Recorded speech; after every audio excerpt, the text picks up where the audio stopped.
Okay?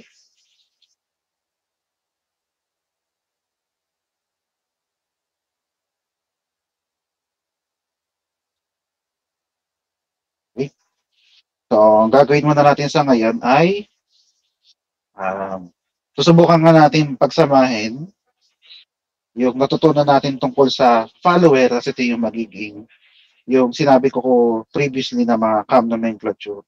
Okay. Pero magsisimula muna tayo sa tinatawag nga nating follower motion. So dito. Or yung displacement. Displacement diagram. So displacement diagram. So dito naman nagsisimula. Diba naalala niyo yung tinuro kong yung graphical na method na paggawa ng different type of motion. So meron na tayong tatlo. So yung una ay yung parabolic motion, simple harmonic motion, tapos yung cycloidal motion. So base din sa tatlong yun. Yun yung magiging graph natin dito. Again ha, ito ay separate graph siya. So ito yung magiging motion ng ating follower, tapos dito yung magiging drawing ng ating cam. Pero dito nga muna tayo magpo-focus. Lagi nag-i-start sa pag-establish ng follower, then after nun, saka tayo gagawa ng um, yung cam. Yung sa paggawa ng cam. So, ang gagawin ko lang dito ay yung tinatawag nating harmonic motion. So yung kumpletong or ang tawag ko nga yung complete na stroke ng harmonic motion kasi complete stroke kasi isang pataas at isang pababa.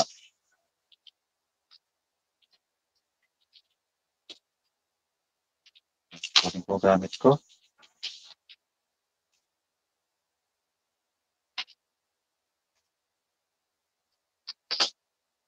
Compass.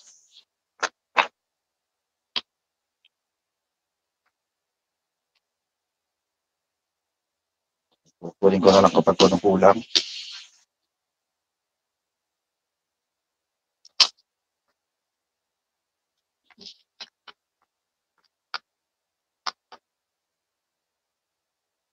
Ayan, sige. Continue tayo. So, yung nakikita nyo, may hati-hati siya. Kasi, ito ang taas na to, yan nga yung tinatawag nating stroke. Ayan. Or yung iaangat ng ating follower. So, kung gaano kalaki yung iaangat. So, tawag na natin dyan ay stroke. So, ito, ang sukat nito ay 6 centimeter. Ayan. Ano kasi yan? Property kasi yan. Kaya sinasabi ko sa inyo, ng measurement nito dapat ay 6 centimeter. Dapat ay 6 centimeter. Yan nga yung stroke. Yung itataas, maximum na itataas ng ating follower. Then ito nga yung ating cam angle. Corresponding cam angle. Tapos yung individual na yan ay tig 1 mm. 1 mm, 1 cm, tigwa 1 cm na interval. Ito, tigwa 1 cm na interval.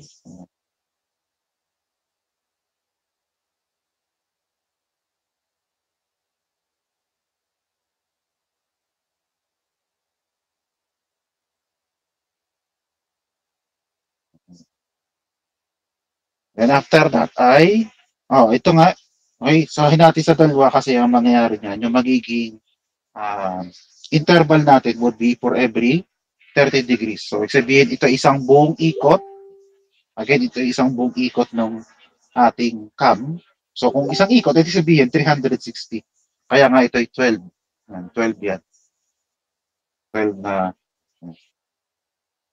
hindi na lang kulang yan. 11, tapos ito yung pang 12. Pang 12 na interval. So, sabihin, mag-i-start tayo sa 0 degrees. 0, 30, 90,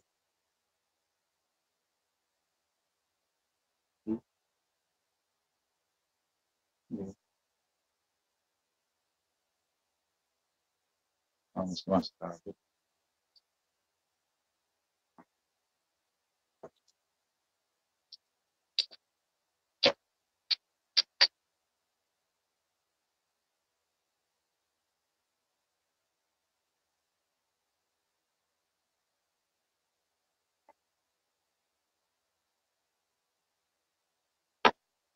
Yan.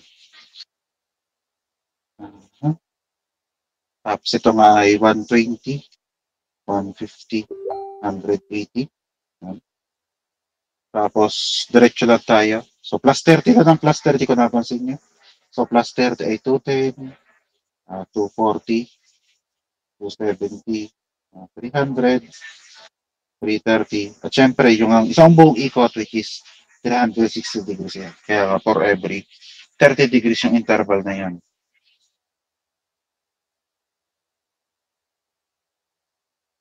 Gagawin ko nga ay yung isang buong stroke, full stroke kasi isang rise at isang fall ng ating simple harmonic motion.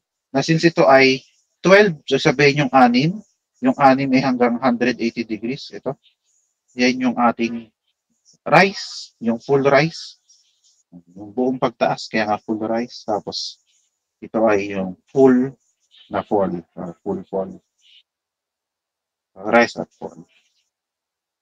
Di ba nasabi ko nga, kung gagawa tayo ng simple harmonic motion, ang gagawin ay gagawa tayo ng half circle. So, maalin dito or dito? O syempre, hindi dito kasi siksik na. Kaya dito tayo gagawa ng half circle. Katulad na sabi ko, ito ay 6 centimeter. So, ang taas ng circle natin dito would be 3 centimeter.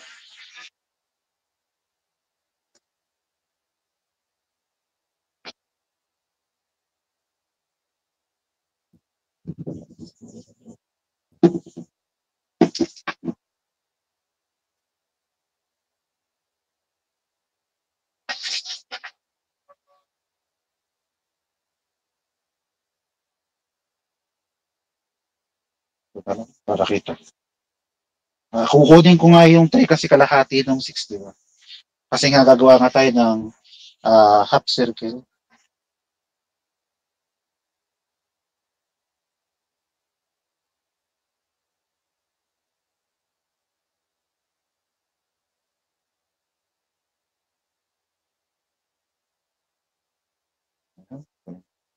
Yung kalahati.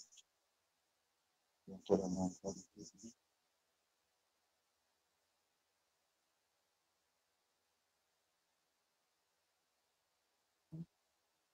Tapos gagawa nga tayo dyan ng circle.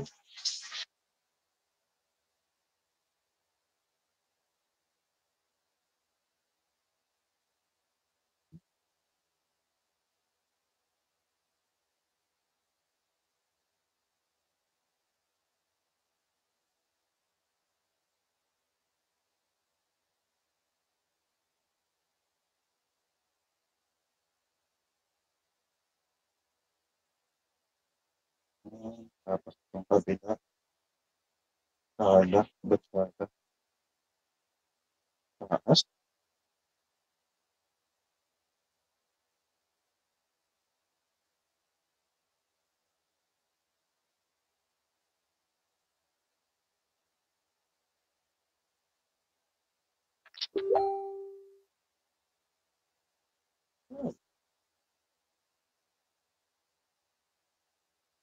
So kaya itinatama ko kasi nga ano to eh, graphical method.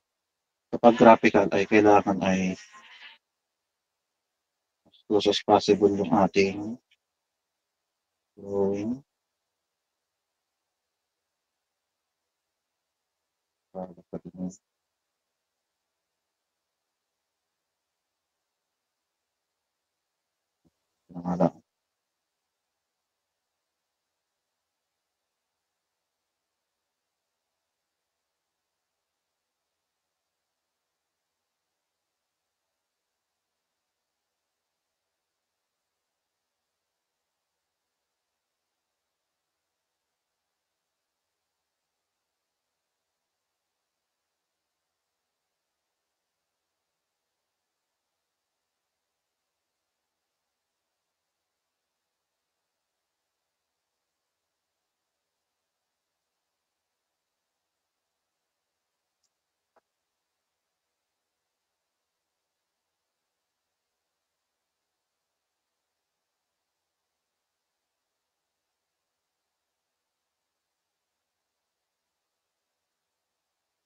Ayan. May gitna ako na. So, gagawin nga ako, gagawa, Gagawa nga tayo ng nabutat na. Nabutat na. Huwag ko na lang igalaw. Nabutas na.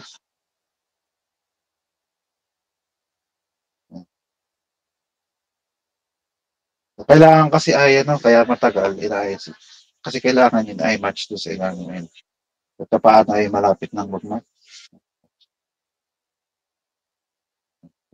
Ito na yan.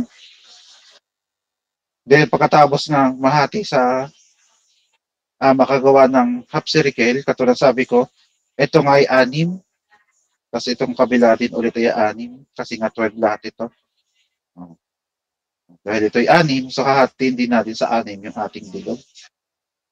So sa paghahati ng 6 sa bilog,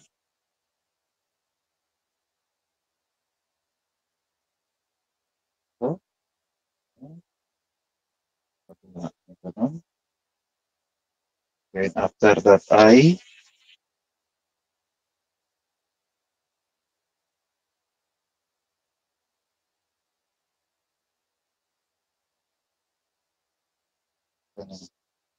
horizontal line,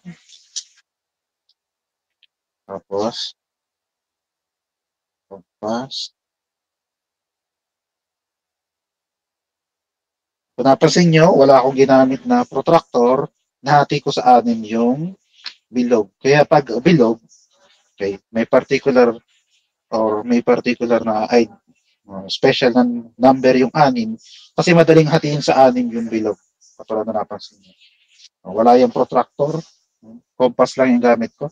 Pati syempre may ruler, kasi hatiin sa 6.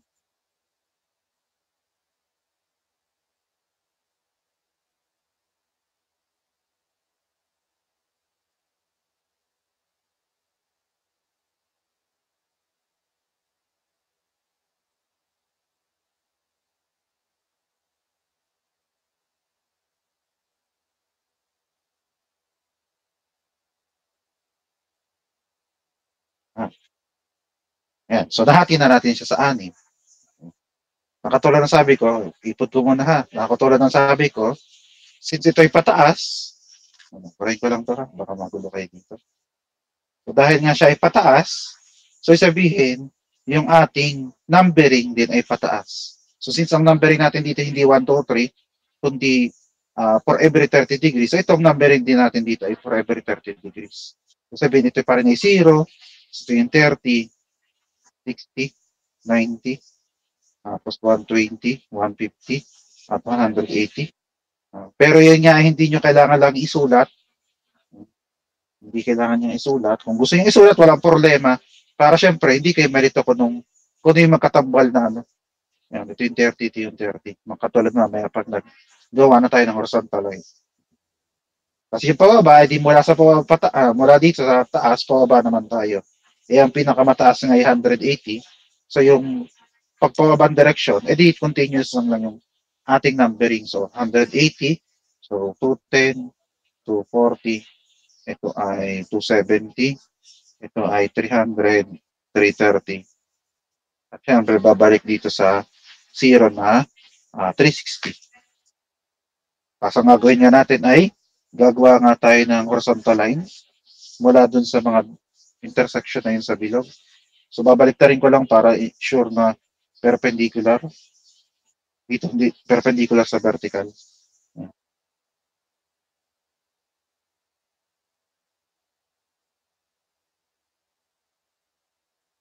Tama naman dyan, Ella, no? Hindi pa natin ito nagagawa last time. Apo, sir. Hindi pa po, sir. Thank you.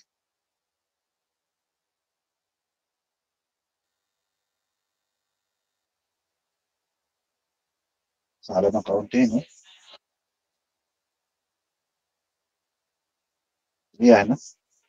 Basta kailangan itatama. Tumayo nga ako. Tumayo nga ako. Makita ayos.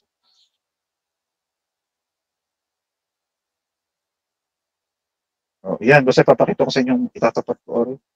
Tapos meron doon horizontal line. Again, kaya ako binaliktad ha, kasi gusto kong ma-check yung perpendicularity para ma-ensure na horizontal ito. Kaya ako binaliktad. Ayan, para tapat ito, so sabihin ito ay sure na perpendicular. Tapos pag na-ensure kung perpendicular, tatapat ko na lang siya dito.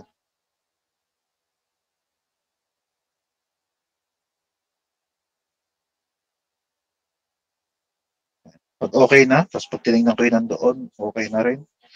Pag horizontal line. Ayan. Pasobra lang. Pasensya ko na pasobra. Padili. Ito ay gitna lang. Madali.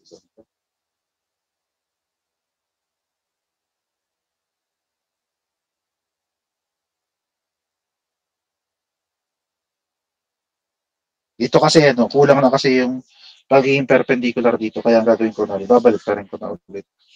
Para may enough line ako para mapagbasihan ng perpendicular. Perpendicular kasi nga vertical, itong horizontal, perpendicular siya.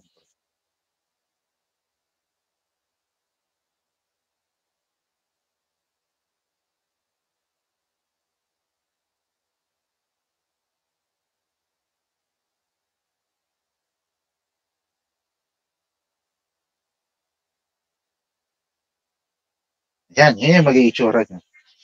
Pag pinaginawa natin ng horizontal line. Pag pinipang ata, no?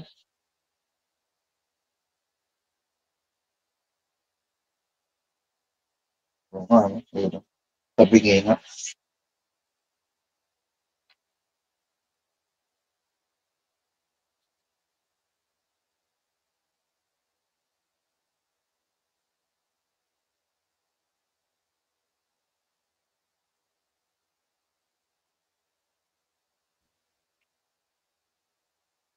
Ayan, pantay na.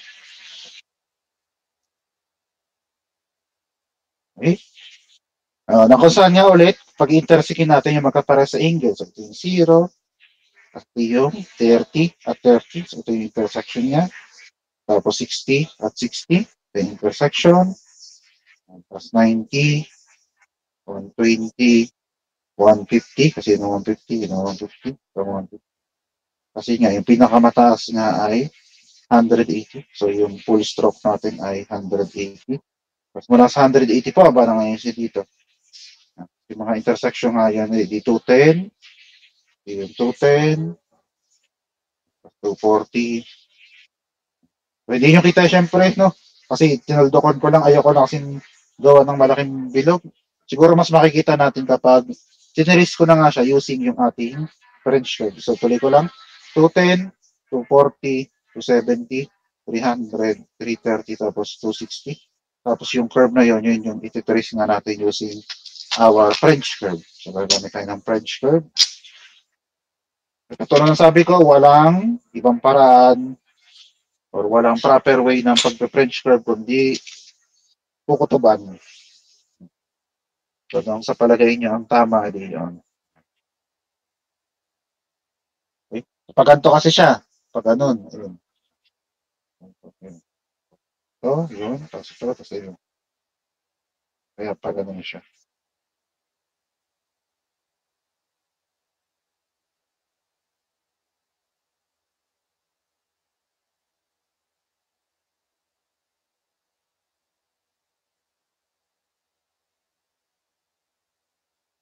Tapos, medyo, pag ganun, tapos ito kasi medyo diretso na eh.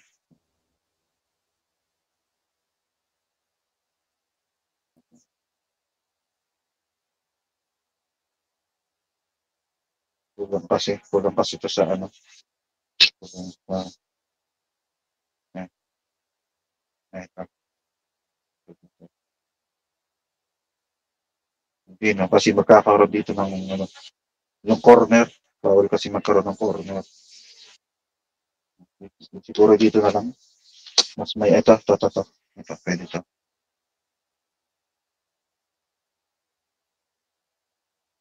Ayan. Ayan. Ayan. Napansin nyo hanggang maaari nga ay as much as possible nga yung ating curve. Kasi ito nga yan, mahaba na. Hindi siya straight line ha. Kasi dito siya gamit. Tangent siya dapat dito. Pero long stroke siya na almost Anong curve nito. So, dapat may pasok na ganun dito.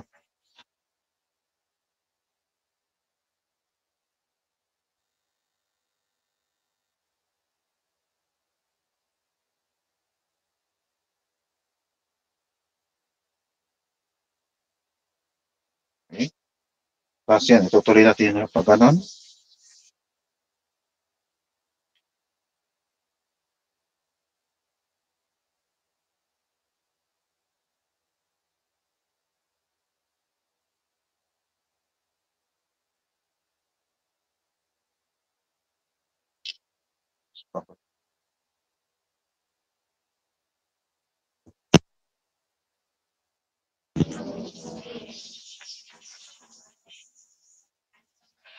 Pag ganun siya eh. So, dapat ay medyo may pasok ng pag ganun dapat ito ng kaunti.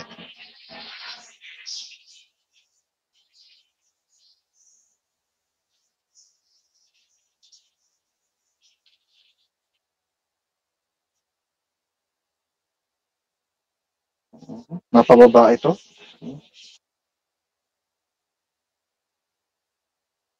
Ulit.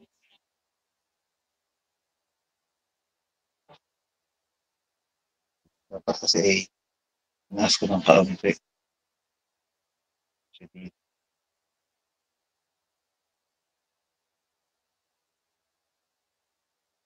Yan, dapat ganyan.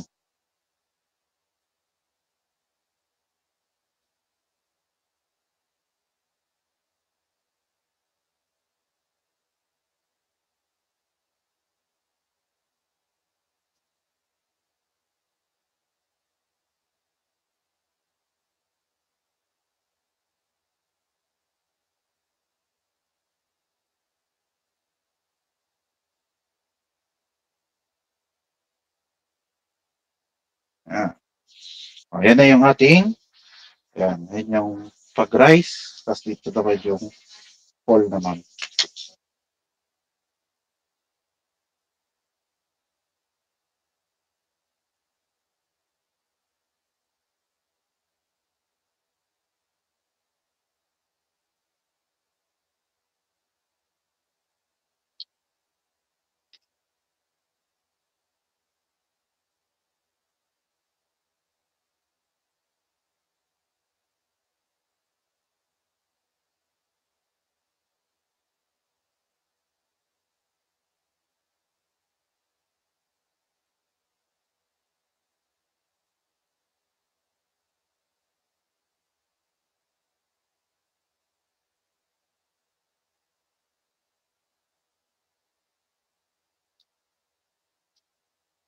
Balik rin ko lang para madali.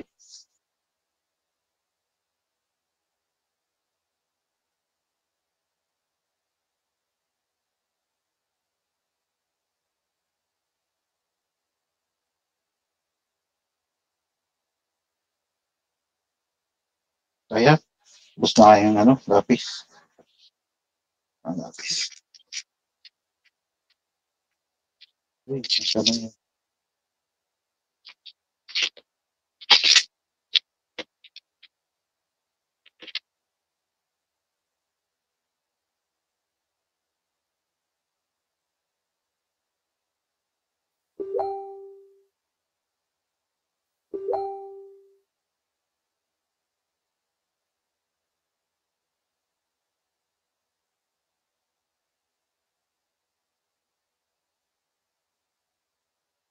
Antayin, nagre-reload lang. Reload lang ng lapis. Ubus na.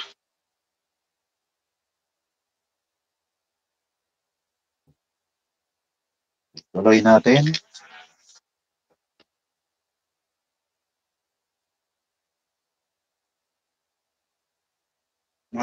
Pag ganun siya, without ito medyo curve. Kasi hindi ako pwedeng basta dumiretso ganun dahil dapat aring itong dulog ito may preparation na pagligong ganun. Kaya hindi pwedeng basta ako diretso ganun. So, dapat ay hindi ito naghahabol, dapat medyo may pakrubang ganun. Kaya kung napansin yun, ito yung pipiliin ko. Okay. So yan, may pakurba na siyang ganito. Yan, may papapasok na siyang ganun. para ito, isasarado na lang yung kurba. Kumbaga hindi kayo dito maghahabol ng curve. Dito ay na yan, sisimula na siya mag-curve papasok na gano'n. Ayan. So, kompleto na yung ating buong simple harmonic motion na curve. Ayan. Yan ay kompleto ha, yung pagtaas at yung pagbaba. Ayan yung manual na paraan ng paggawa ng ating sinabi ko dati na simple harmonic motion. Okay? So, yun nga yung ginawa natin na follower motion. Yan.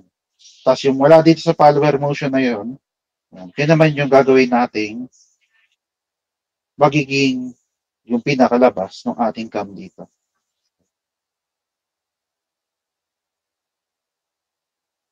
Gumalaw. Gumalaw nga siguro.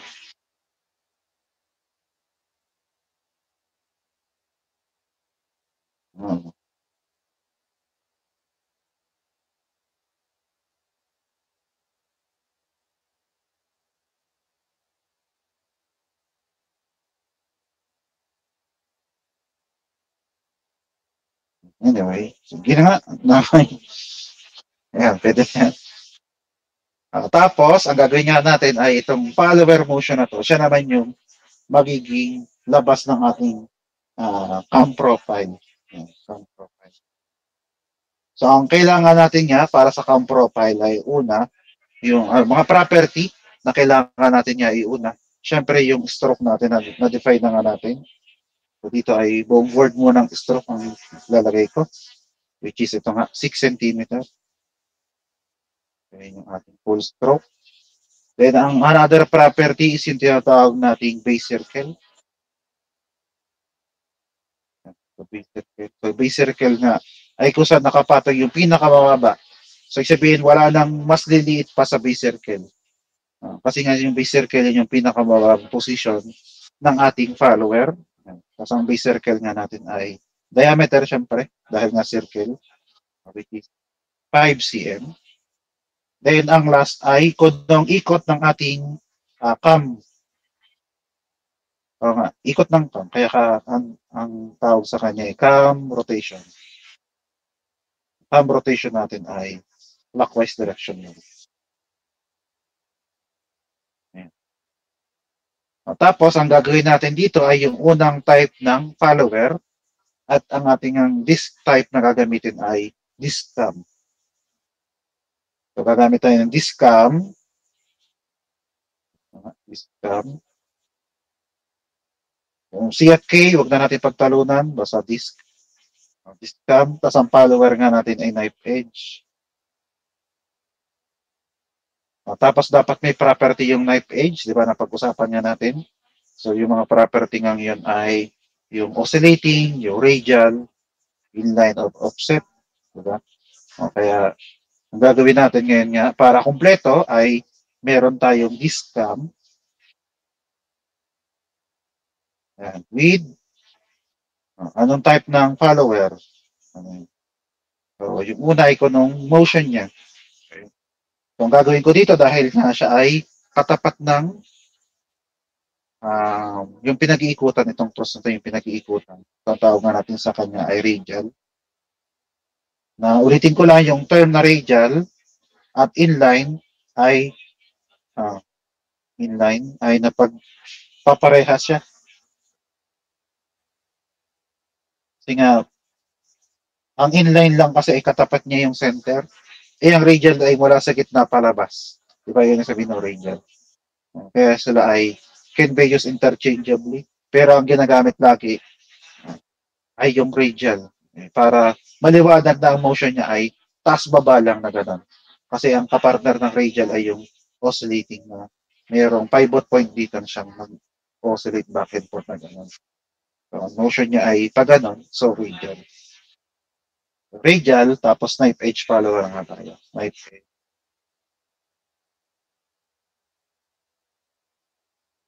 So, knife edge ha, walang D. Knife edge follower. Dito na kasi gano'n. Knife edge follower.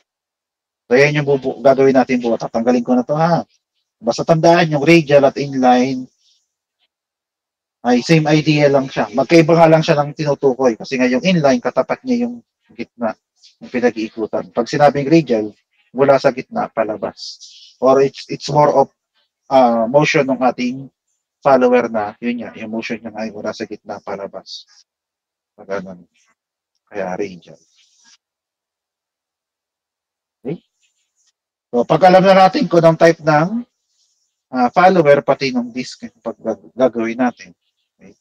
So, nakagawa na rin tayo ng follower. Tandaan nyo, lagi tayo nag-i-start sa follower kasi yun ang kailangan natin ma-define. So, saka natin tayo makakagawa ng pinakalabas ng ating cam.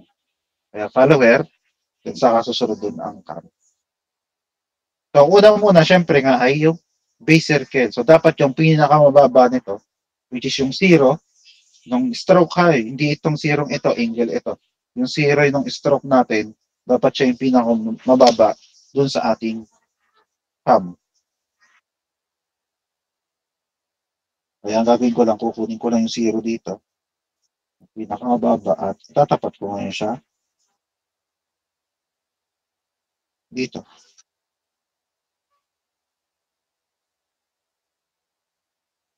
Tapatin ko lang. Tama naman. So, yan. So, itong part na to ay yung pinakamababa. Again, yung pinakamababa ay in terms ng stroke ha. Kasi yung pinakamababang position, nandyan yung dulo ng ating knife edge follower. So, gawa lang ako dito ng knife edge follower natin.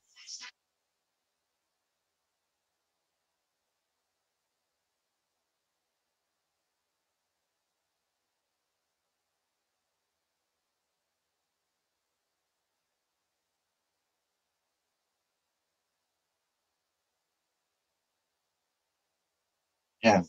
Okay? So, yan yung ating knife edge follower. Yan yung pinakababa. Hindi dapat, syempre, bababa pa dyan kasi ngayon yung pinakababa ng position eh. According nga dito. Yung pinakababa. Tapos mala nga dyan, yan. Yan yung nataas baba. At yung pagtaas baba niya ay, ito, tinitrace niya to. Okay? Tinitrace nito yung ating, so pataas yung ganyan, habang umiikot, pag na-reach yung pinamataas, bababa naman siyang pag ganun. So, yun, ganyan ang mangyari dito. Tataas yung ganun, habang umiikot siya. Tapos pag na-reach yung pinakamataas, bababa naman siya. Hanggang na-reach yung pinakababa. Okay? So, ito, motion na to, dapat yun ang motion itong ating knife edge follower na ito. Okay? Tapos yung pinakamababang position niya, dapat nandyan yung ating base circle. So, mula nga dito sa base circle, ayun ha, diameter yan. O, diameter. So, dapat kalahati lang. So, 2.5. 2.5 mm. cm pala, sorry. So, 2.5. So, gagawa tayo dyan ng bilog.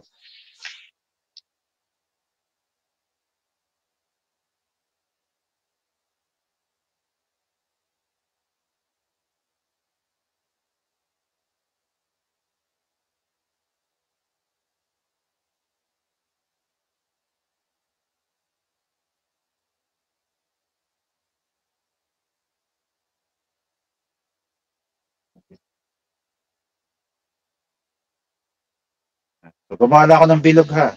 Baka malamang hindi nyo kasi kita eh. So, yan yung radius na syempre, tapos iniikot ko lang. Kaya gumawa tayo ng bilog. Naulitin ko lang, ang tawag nga natin sa kanya ay base circle.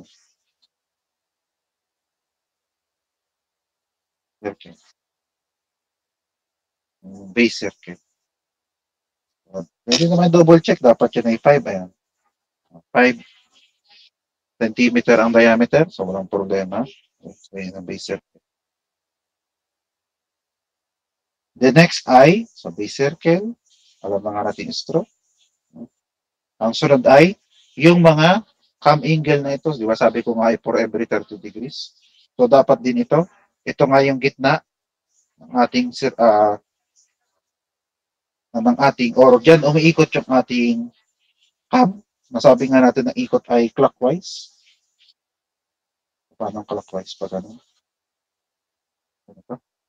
Yan. So, ganyan yung ikot ng ating cam na clockwise. Okay. So, ito yung gitna. So, mula dyan natin gagawin yung ating buong cam angle na to. for every 30 degrees. Yun ang sabi natin gagawin. For every 30 degrees naman.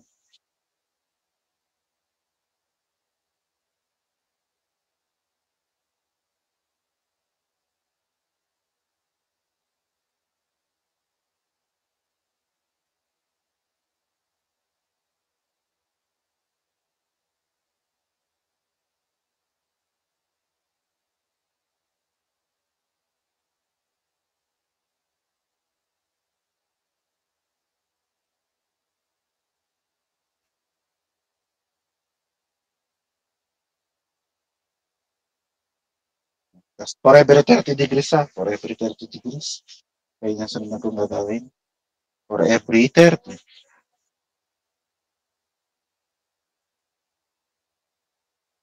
Tapos ito rin kabilang ito. For every 30. 120. At yung 150. Ayan. Okay? Okay pa ba? Connected pa ba ako? Ba ako disconnected na? Sina-check ko lang. Opo, sir. Sige, thank you. Ayan. So yun na, hindi lang kita yung mga tuldok. Kasi nga mula dyan, ito nga yung sabi ko, di ba? Sabi ko nga, ito yung pinag-iikutan kasi nga yan yung gitna ng base circle. So yung gitna ng base circle, yan yung pinag-iikutan. Ano, syndicated yung ikot kong yun. Kaya dyan, sa gitnang yan, dyan natin kukunin yung mga tigta 30 degrees.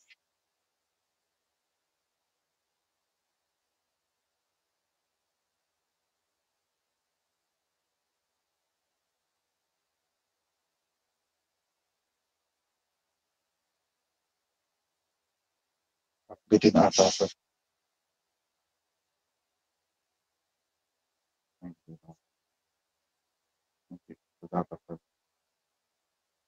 Okay lang. Tingnan na. Ito yung tuldok, gitna.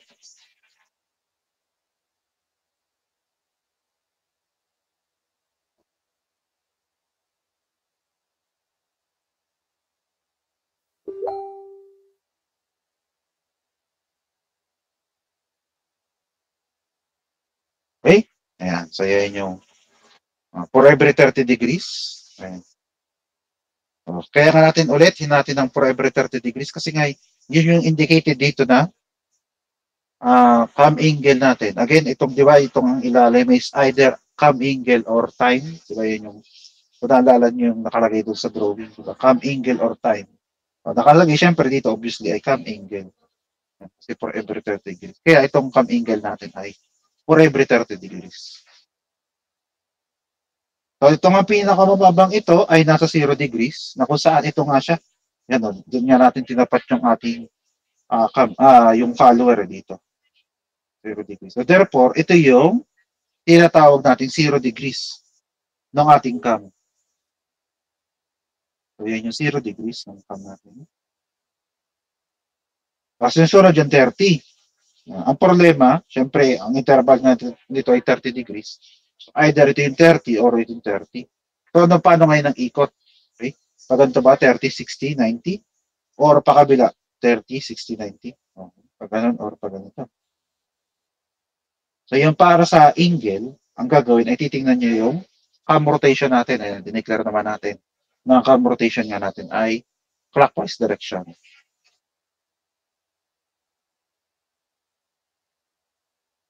Itong cam rotation na to ay yung default na configuration ng ating cam follower mechanism. Meaning, yung ang ating follower ang nakatigil na ganyan.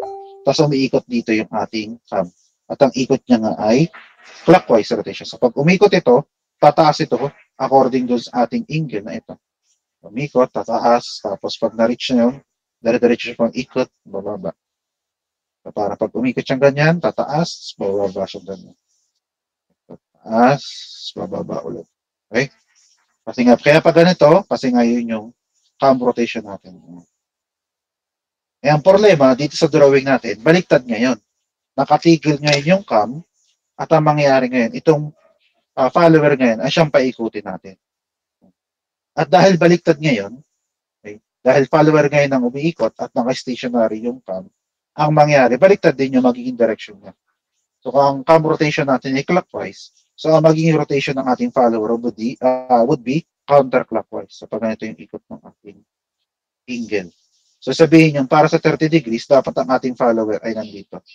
Then 60, 60 degrees plus 90, 120, etc. Yan. So, pag ganito yung ikot ng ating follower. So, ngayon, baliktad na ngayon. Kasi nga, naka-steady lang dito yung ating magiging cam dito sa gitna ito. Nakatigil lang siya. So, para makompleto yung kanyang labas, paikutin ngayon natin yung follower. Dahil umikot yung follower, baliktad ngayon siya. Baliktad ngayon sila. Dahil nakatigil yung follower, umiikot yung, baliktad. Dahil nakatigil yung cam at umiikot yung follower, baliktad ngayon siya. Kasi nga, ang normal operation ay nakatigil dito yung follower at yung cam nga yung umiikot dito sa gitna. Kaya baliktad. Kaya sabihin, kung ito yung 0 degrees, so therefore, ito yung 30 degrees, 60 degrees, 90 degrees, etc. Again, ito lang sabi ko, yung mga label na hindi nyo kailangan ilagay, pero kung kailangan nyo ilagay para hindi ka malito, walang problema. Pero hindi siya need na ilagay yan, para sa buong ikot. Basta ang ikot natin ay pa ganito. So, bakit mahalaga yun? Ay, hindi pala, no? Wala, maya. Muna yan. So, na-identify na natin yung ikot. Ang sunod naman ay ililipat naman nga natin yung lahat ng position nito for the corresponding angle doon sa initial position ng ating follower. So dahil nandito yung initial position or itong line na ito yung vertical line kasi nandiyan yung ating follower, ang gagawin natin ay ililipat natin yung lahat ng position ng ating follower according nga dito sa curve na ito, dito sa line na ito. Ililipat lang natin. Kasi ba't natin dito ililipat? Kasi nga, nandyan yung follower. Yan, nandyan, nakatigil. O, dapat, pag umikot ang 30, dapat siya katapat dito. So, pag tinapat dito siya, dapat andun siya. So, pag umikot ulit ng 60, ito yung katapat. So, dapat ulit umikot ng 60, nandun siya. Kaya dito tayo. Kasi doon nga siya nag-move back and forth. Kaya dito natin ililipat yung lahat ng position niya at the given angle.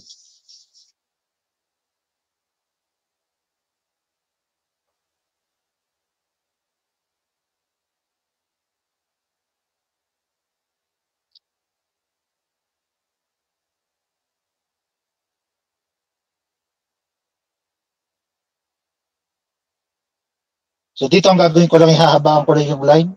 Kasi, pero dapat kasi, nagkaganto lang yan, no? Maliit lang. Kasi pag maliit, hindi masyadong kita.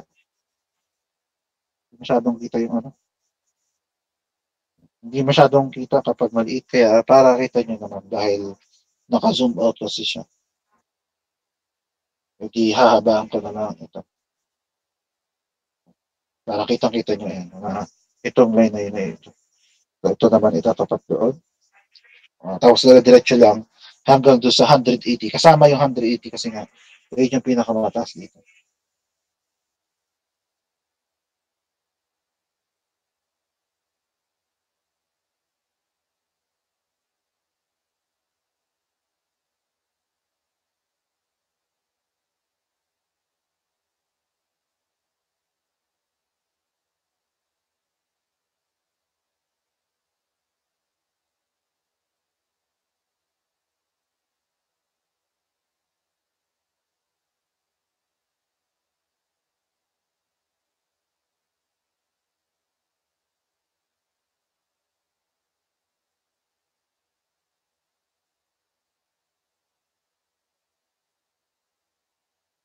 At last one ay yung 180 ng yun.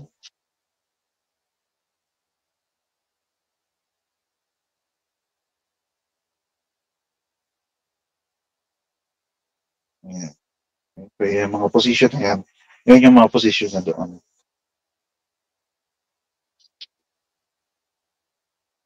Tapos ngayon, dahil na-identify na natin yung position niya, for the corresponding angle, ay ililipat ngayon natin sila ng position na doon sa kanyang corresponding angle. So again, yung 0 nga ito na, kaya hindi na natin siya i-move. Or ililipat kasi ngayon yung ating 0 degrees angle. So yung 30, at yung 30 dito, ayun ang papukunin natin. So ito, nandito ka daw siya. So, mula dito, ililipat natin siya sa 30. At para mailipat sa 30 ay, magamit syempre tayo ng compass. So, yung katapat na 30, ito, ayan, ito, tapat na 30 na to, ay ilipat natin doon sa 30 dito.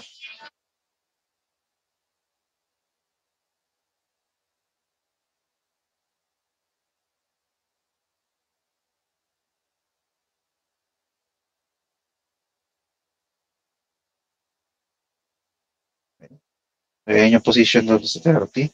Tapos ang sunod niya ay yung 60. So yung 60 nga ito. So pag tinari sa ito yung line na to. So wala dun sa line na yun. Ililipat natin siya sa 60. So kaya nga tayo gumagamit ng compass kasi nga yan yung parang pag-ikot ng ating cam doon sa position niya. Dito sa position niya ito. So, sukat na yan. Dahil nga ito yung 60, di ba? Sabi ko ito yung 60. Here. Kasi yun ay yan. Yan yung ililipat natin dito sa 60.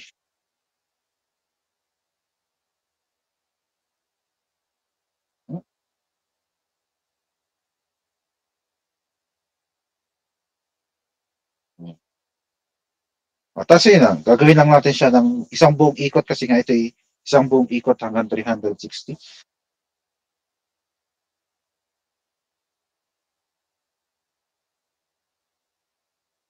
Tapos ano na rin, dahil magkatapat naman,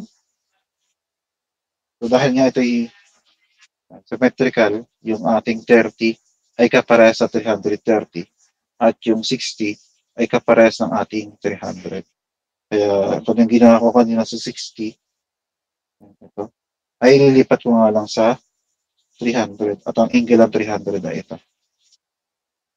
So, yung kanina na 330,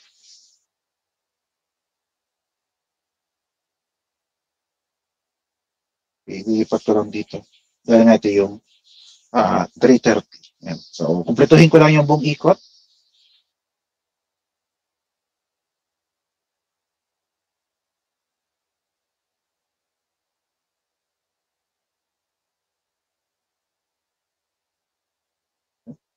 So, kaya nga nagkaganto to dahil symmetrical na kasi yung ating follower na motion.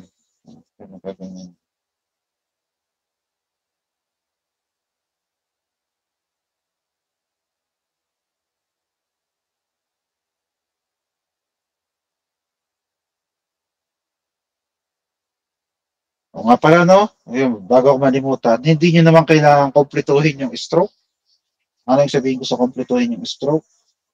Stroke ng compass, ha? Ibig sabihin ko yung stroke ng compass. For example, itong isang ito, 270. Hindi naman kailangan kasi yung iba ang ginagawa nung sa libro. Ibang libro, ha? Yung ibang libro ay kinukumpleto yung stroke ng curve na to hanggang ma-reach yung kailangan niyang angle. So, hindi na kailangan yan. Ang kailangan lang lang may salin ito doon. Kailangan mangyari.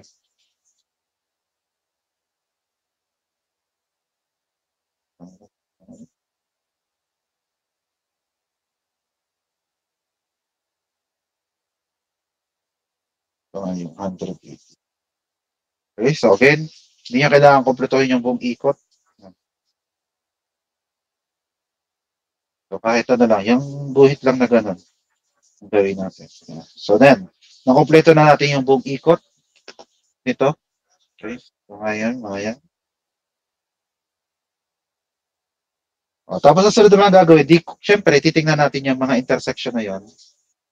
So, yung mga intersection na yon, ito, yung line na yon. At yun ngayon yung gagamitan natin ng French curve. French curve. Gamitan natin ng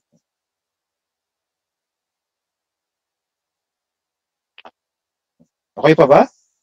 Okay pa ba tayo? Yes po. Sige, thank you. So, ang gagawin lang ay pagduduktong-duktongin ha. So, hindi lang basta pagduduktongin, i-anticipate din yung susunod na point, itong mga to. Hindi lang yung sunod, yung susunod pa. Kaya kumbaga ito, pag ganyan siya. Pag ganyan. Kompleto yan. So, kumbaga ito, duduktong doon, parang connect the dots na may kasamang pag-curve. Ito, tanggalin ko muna ha, para hindi kayo malito. Total, hindi nga yung gagawin. So, yan yan. So, hindi lang basta i-connect ito, i-anticipate din yung susunod na curve na pag ano. Basta tandaan lang yung pinakamataas dapat ang line natin ay tangent dun sa horizontal line. Sa horizontal kasi nakaganyan. Pag nakaganyan kasi horizontal.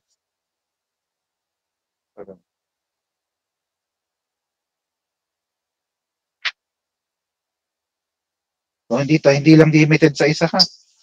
Again, katulad sabi ko, anticipation siya ng pag-ano.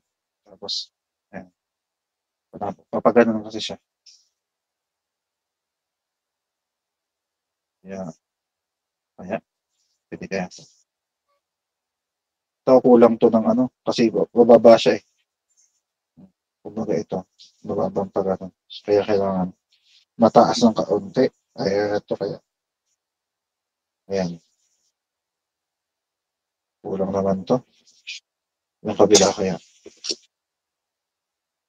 Ito naman, sobrang taas. Ito na sabi ko, wala namang saktong ano ha, pag-French curve. Kukutuban nga lang. Ayan. Ito ay kulang sa ano, no? Kulang sa curve dito. Ito kaya. Ay, hindi pa ganito. Ayan. Kung napansin nyo, ayan. No? Kapag ginano natin, kulang pala talaga. No? Parang nga ito. Mali lang ang tingin ko. Ayan. Ayan. Kasi siya ay, yan, may preparation siyang pag ano na curve. Pero syempre, hindi ko iisang diretsuhan. Kasi ito, kulang sa ano to eh. Yan, kulang sa curve ko napansin nyo kahit tatama siya dito. Kulang sa curve dito. Yan, gagawin ko ay babalik ko ng ganyan. Ayan. Ito, yung preparation niya ay pag ano.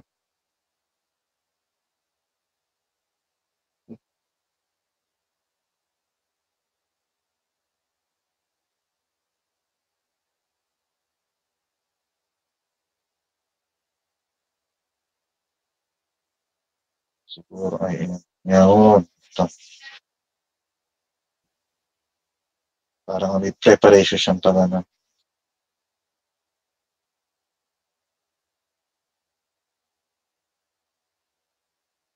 Kung napansin nyo, ayos sir. No?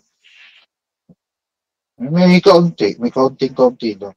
Kasi bawal nga tayo magkaroon ng parang ano, yung kantong gano'n. Ay, mali yan.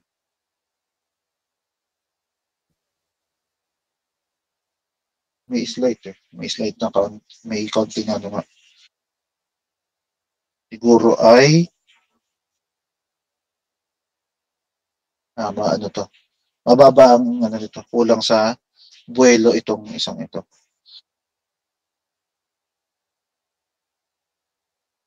O kulang sa ganun. Kulang sa curve. Ayan, siguro ito. Tatama na rin. So, medyo ano na, may hump. Ayan. Kung napansin nyo nung inayos natin yan, di ba? Naging smooth yung curve natin. Tapos yun nga, preparation siya ng pagkaroon. Oops, sorry.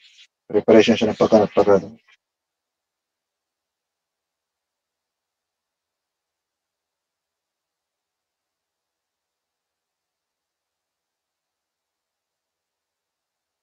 Katulad ng sabi ko ha, wala namang sakto. Na pagpe-French curve, it's more of ano, kukutuban niya. O, tapos ito na, hindi naman pwedeng pataas na ganun. O, pag ganyan. O, kasi nga, ito yung preparation natin para ganun siya. Kaya dapat medyo napasok ng ganyan. Ayan, kapag ganun na yung curve natin. Baliktad, no? Dapat nga siya papasok na ganyan. Hindi ito. Yung isa. Ito. Mas curve kasi ito eh. Tapos papasok yung curve niya.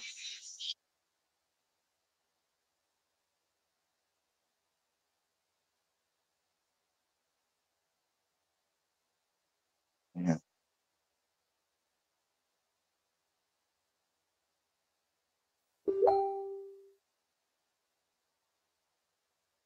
Tapos yun, gano'n na. Kasi nga, pag gano'n na siya.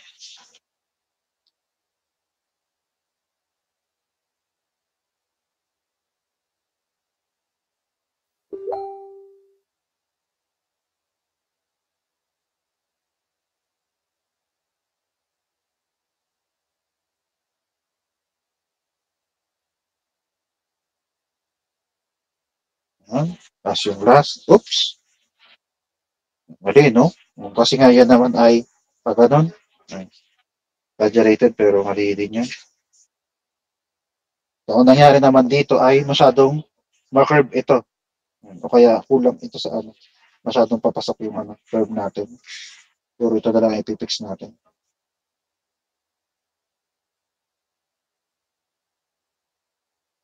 Siguro.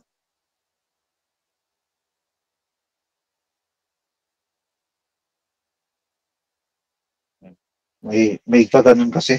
Dapat ay may ano, ayan, mas diretso. Ayan, ito.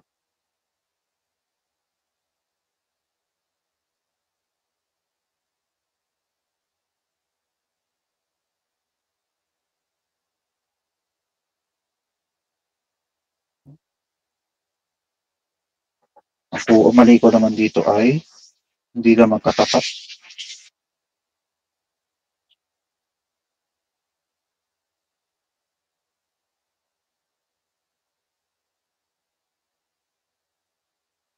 O kaya minsan din, mali ito.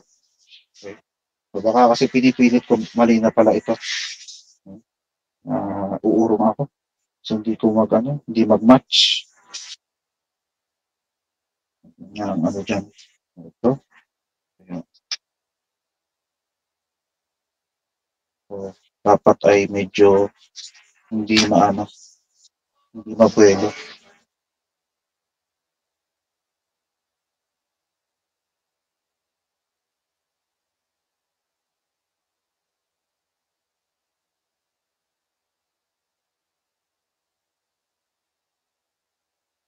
Ito naman. Parang smooth.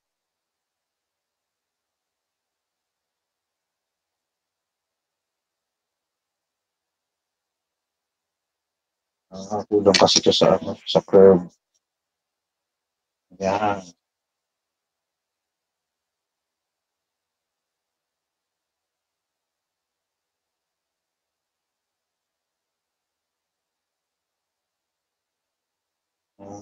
Baka yung loob.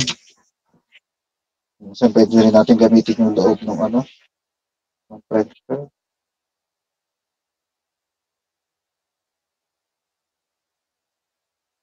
Yan. Okay. So, mas ayos. Yan. Mas smooth yung curve natin. May tama din. Last one ay, dapat nga kasi may tangent siyang pag hindi pwedeng pag ha. Salayaan. Pas pag okay? Hindi bawal magkaroon ng kanto. Kasi nga as smooth as possible tayo. Nawala ko yung curve.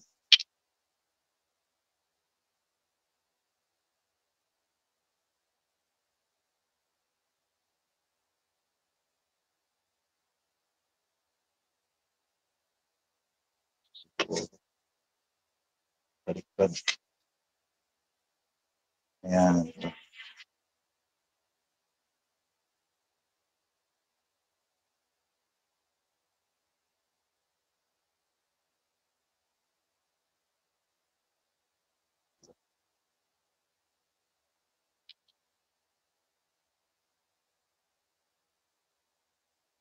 Ah, ayan ako na lang. Ayan. Habol ko na lang yung curve. Ayan. Ayan. Pwede na. Ayan. So, kalahati lang ha. Para di nagtagal. So, napansin nyo nga ulit. Yan yung ating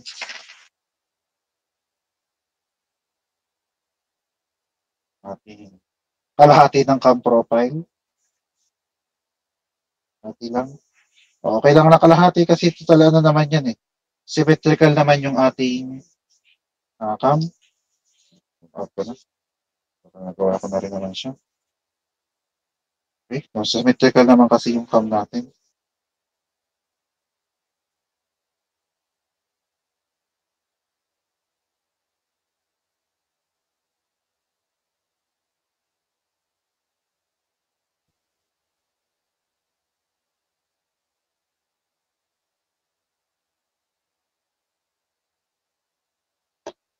Okay.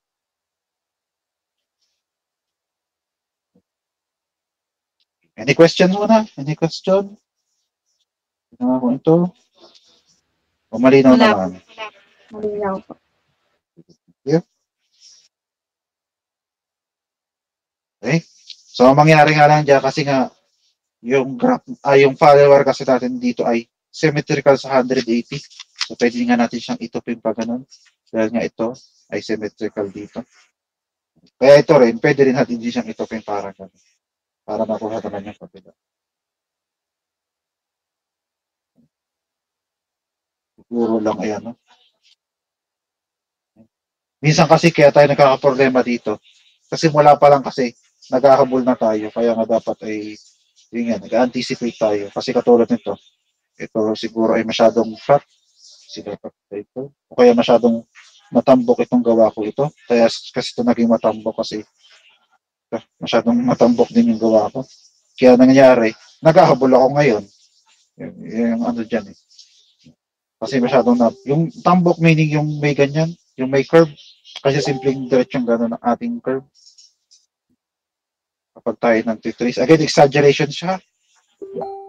Pero kung gusto nyo, di yung may ganyan. So magkaiba ng arc kahit magkaparehas ang point, di ba?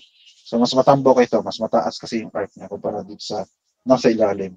So yun ang sabihin ko yung tambok or buwelo. Yung buwelo. Yung mga yan. Kasi mas curve. Kasi yun ang napansin ko dito. Masyadong may curve. Kaya nangyari pagdating dito, naghahabol ako. Kaya pagdating dito, bigla siya nag-flatten. Yung curve. Yan. Tapos dito ulit,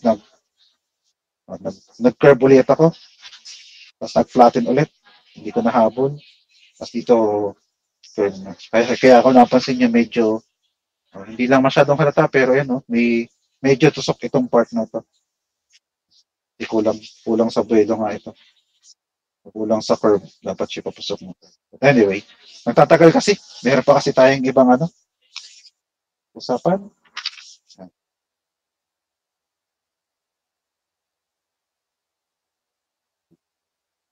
Um, dahil 219 na rin, iba nga ay last time ay nawalan tayo ng klase noong 12. Noong Webes. 12. 12. Wala tayong klase dyan. Ay, hindi pala, no? Oh, yung 3 hours. Ngayon yung Merkules. 2 hours lang tayo. Okay, yung Merkules. Ito ngayon, 25. 25. Ha? Mga 25, 26 next week. Ito ngang 31 ay wala yan. Ah, mali pala, no? Uno pala, are. Next week pala yung uno. Uno, wala nga yan. Kaya alam ko muna. Tapos dos ay wala din. Okay? Kasi kailangan natin ma-make up class yung 12. Kaya ang bala ko ay, kasi mag-meet na ako dito sa address ng ibang section. Kaya ang bala ko ay kayo din na sa sunod na linggo na lang. Tama nga ba? Dahil ito ay 12, ito ay 13. So, okay lang. 13. 13 na lang. Okay. Ngayon nga ay week 11, di ba? Week 11. Next week ay 12.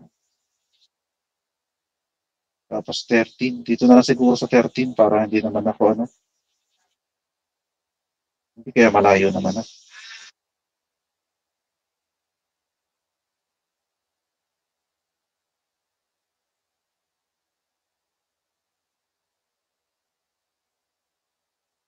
Dito sana eh, kaso 31 to eh. Hindi, unknown pa rin ang 31 eh. Hindi pa rin sure ang 31. Ay, yung schedule. Hindi kayo, di ba last time ay tayo dito sa no, sa Biyernes nag makeup class, di ba? Last time. Hindi, Hindi makeup pa class po ba tayo? tayo siya Hindi nakakapag-makeup ba pala class. nga pala, dahil lang nangyari ay nag-meeting tayo. Pero nagbigay ka na, Janela, sa akin ng no, nung Nasaan ka na po yung schedule po? schedule. Sige, check ko na lang.